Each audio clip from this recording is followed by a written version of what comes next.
everyone, welcome back to my channel. You're gonna have to forgive me, I am sick, so if I sound nasally, you know why. Today I'm going to talk about what I would tell my younger self, and you might have some of those moments as well in your life. And I'm going to share you some of mine.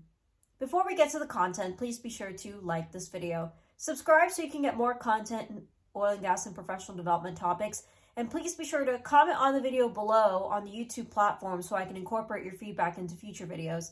Please be sure to hit that notification bell when you do subscribe because I upload every Friday and every Sunday.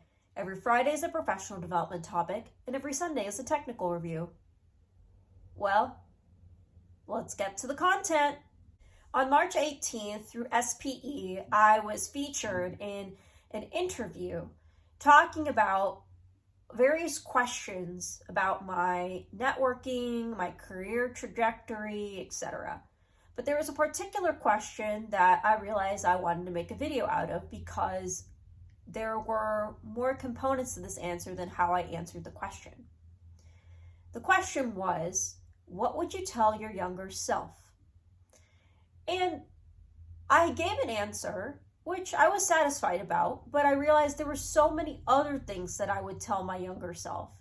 And it also depends on how young we're talking about.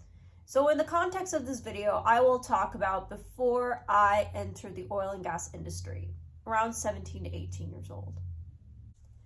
The first thing I would tell myself, my younger self, is not to worry about future steps. Now, I'm not saying don't plan at all, but I'm talking about don't worry about the next step and focus on the now.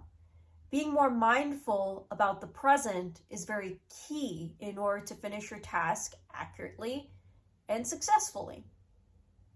I know that by focusing so much about the future, worrying so much about the future as an 18-year-old, I realized that I wasn't enjoying the present as much, and I definitely have made some mistakes. I would even tell my current self right now not to worry so much about the future, but I guess that's just a personality trait that I have. So I would tell my younger self to not worry so much about future steps, focus on the now. The next thing I would tell my younger self is focus on building relationships. As an 18-year-old, I was so worried about finishing tasks that I didn't make so much time for friends. And I would have friends not even invite me to things because they know that I'd be very busy or I'd make up an excuse of not showing up to something. I realized that building relationships is very critical for team building, to get work done, etc. I would tell my younger self to build relationships and maintain those relationships, and that's something that I'm working on today. Had I started at an earlier age, I think I'd be a lot more skillful at building and maintaining those relationships. Now, I'm not talking about networking, which is establishing the relationship, which is something that I'm good at, but continuing the relationship, continuing that conversation between one and another person. And that's something that I need to work on, and that's just in full transparency. So I would tell my younger self to focus and build relationships. That way, probably would be a lot more skillful at it right now. What I would tell my younger self, the last thing, and I should tell my current self this, is that you don't have to do everything. You don't have to have a FOMO for everything. I thought that being involved with everything will keep you in tune, you'll be kept in the loop, you won't be missing out on anything.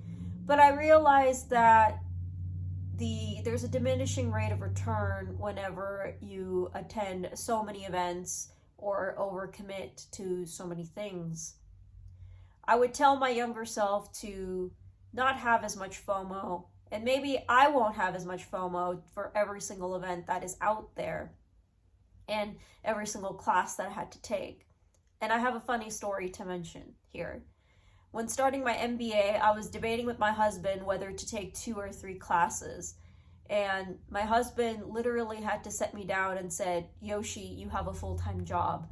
Having 3 classes is unfathomable, and that's only for a full-time student. You have to remember that you have a full-time job to worry about.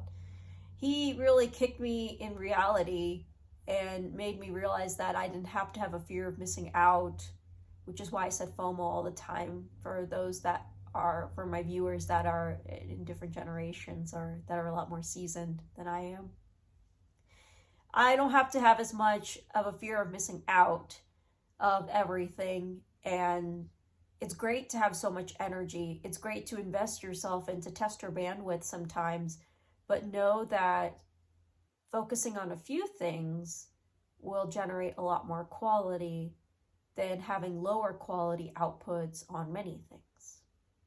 And that's a wrap, everyone. A short and sweet video about what I would tell my younger self. I wouldn't tell my younger self too many things because I want to be the person that I am today without the decisions that I made as a young person and the mistakes that I've made. I'm perfectly imperfect. And I am very comfortable in saying that. And I hope you're comfortable saying that too for yourself. What are things that you wish you told your younger self? I know this is not very oil and gas centric, but I think it gives you a reflection point on what you want to tell your younger self, or it gives you something to think about, at least. As usual, please be sure to like this video, subscribe so you can get more content in oil and gas and professional development topics, and please be sure to comment on the video below so I can incorporate your feedback into future videos. Thanks so much for taking the time to watch this video, and I'll see you in the next one.